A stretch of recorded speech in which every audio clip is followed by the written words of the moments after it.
Bonsoir, bienvenue dans votre édition d'information locale. Nous sommes devant le Gérontopole, visité aujourd'hui par Michèle Delaunay, la ministre en charge des personnes âgées. Hier, Ramayad, quant à elle, a visité un EHPAD pour son premier déplacement en tant que vice-présidente du Parti radical. Enfin, nous reviendrons sur le scandale des marchands de liste. Cette pratique, qui vise surtout les étudiants, existe aussi à Toulouse. Mais tout d'abord, revenons sur la visite ministérielle.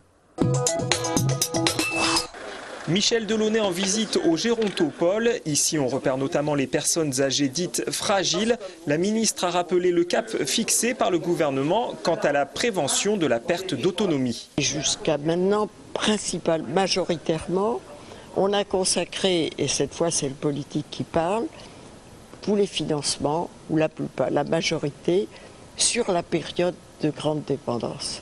Alors, ça ne veut pas dire qu'il faut les réduire. Il faut bien sûr accompagner, soutenir sur tous les plans quand cette période est survenue. Mais il faut surtout retarder le moment où elle survient, le limiter également. Bien sûr, il y a un enjeu majeur autour de la prévention, puisque le repérage des personnes fragiles, bien repérées, bien accompagnées, il y a un processus de réversibilité qui s'amorce et donc on retarde l'entrée dans la dépendance. 44 000 personnes se présentent chaque année au point info senior de la ville de Toulouse. L'objectif annoncé est de renforcer la prévention quant à la perte d'autonomie.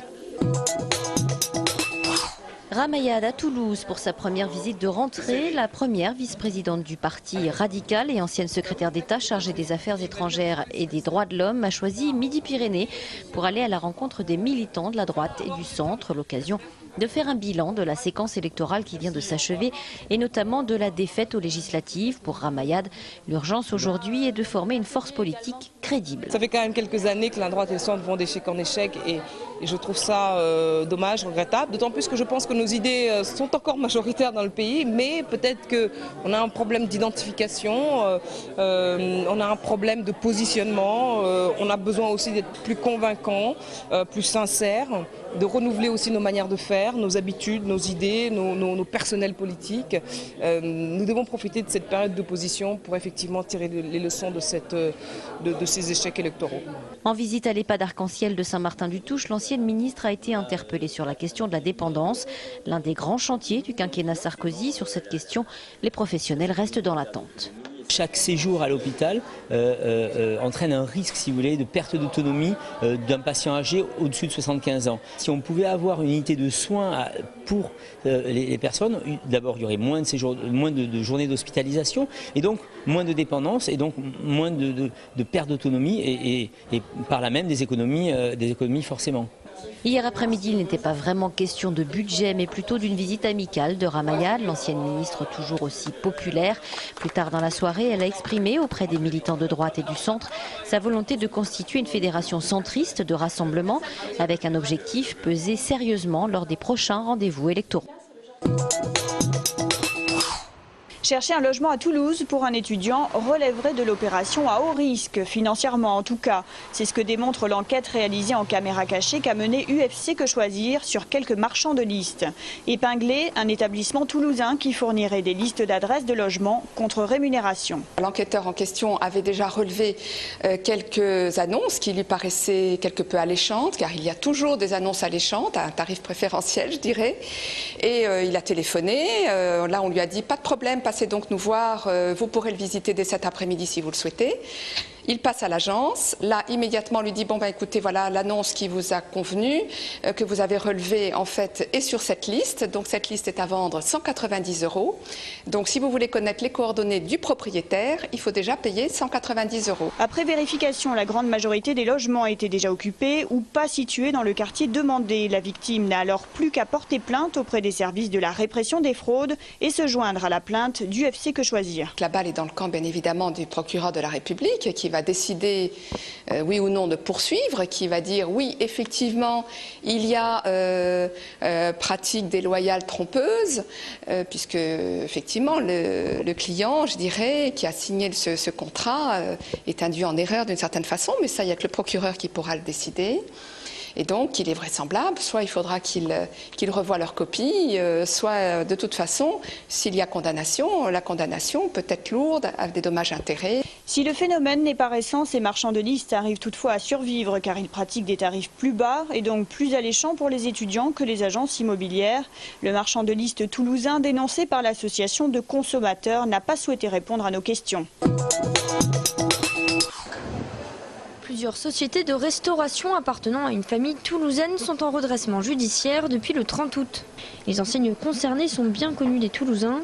Le Bon Vivre, Place Wilson ou le Gigot de la place Victor Hugo ont en effet toujours dégagé une belle rentabilité. Mais aujourd'hui, le groupe affiche un trou de 5 millions d'euros. Les employés des divers établissements ont refusé de s'exprimer. Ils regrettent vivement que l'on ne parle d'eux que lors d'événements difficiles. C'est le gérant du groupe qui aurait lui-même demandé cette procédure. Le responsable du Gigot a quant à lui expliqué que ce redressement ne changeait rien au travail quotidien. Une période d'observation de 6 mois a été fixée par le tribunal de commerce. Lancement de la 25e édition du magazine Top Économique. Il s'agit d'un classement des 1500 premières entreprises de la région, mais pas seulement. À la fois pour les entreprises qui vont prospecter avec cet outil-là, puisqu'il y a les noms des différents responsables de l'entreprise, et les secteurs d'activité. Et puis c'est un formidable outil. Ils peuvent cibler, savoir quelle est la taille des entreprises auxquelles ils s'adressent, savoir comment ils sont organisés, s'il y a un responsable des ressources humaines, quel chiffre d'affaires ils font, dans quel secteur ils sont, etc. etc. À l'heure de sa sortie en kiosque, la conjoncture économique de Midi-Pyrénées est relativement morose, et ce comme partout en France, car si la filière aéronautique ne faiblit pas, d'autres secteurs sont en berne. Le bâtiment a des perspectives qui sont inquiétantes. Les travaux publics ont d'ores et déjà des ennuis. La politique de grands travaux qui peut être menée dans notre région, ce sont des grands travaux qui n'ont pas démarré et puis qui démarreront plus tard. Le parc des expositions, la ligne LGV, un certain nombre de grands travaux comme ça sont reportés. Étant à des périodes plus éloignées, les entreprises, en attendant, il faut qu'elles payent les salaires, il faut qu'elles fassent face à leurs charges. La formule 2013 du magazine a été enrichie avec une partie application pour smartphone plus réactive. Rugby, 4e journée de top 14 pour le Stade Toulousain ce week-end. Les Rouges et Noirs reçoivent Agen au Stade Ernest Vallon, une semaine après leur premier revers de la saison à Biarritz. Les hommes de Guinoves auront à cœur de relancer la machine et de confirmer les progrès entrevus lors de cette prestation inaboutie mais tout de même prometteuse. Gros enjeu donc pour le Stade qui cherchera à recoller au podium du top 14 occupé par Biarritz, Toulon et Clermont. Coup d'envoi de Toulouse-Agen samedi dès 18h30.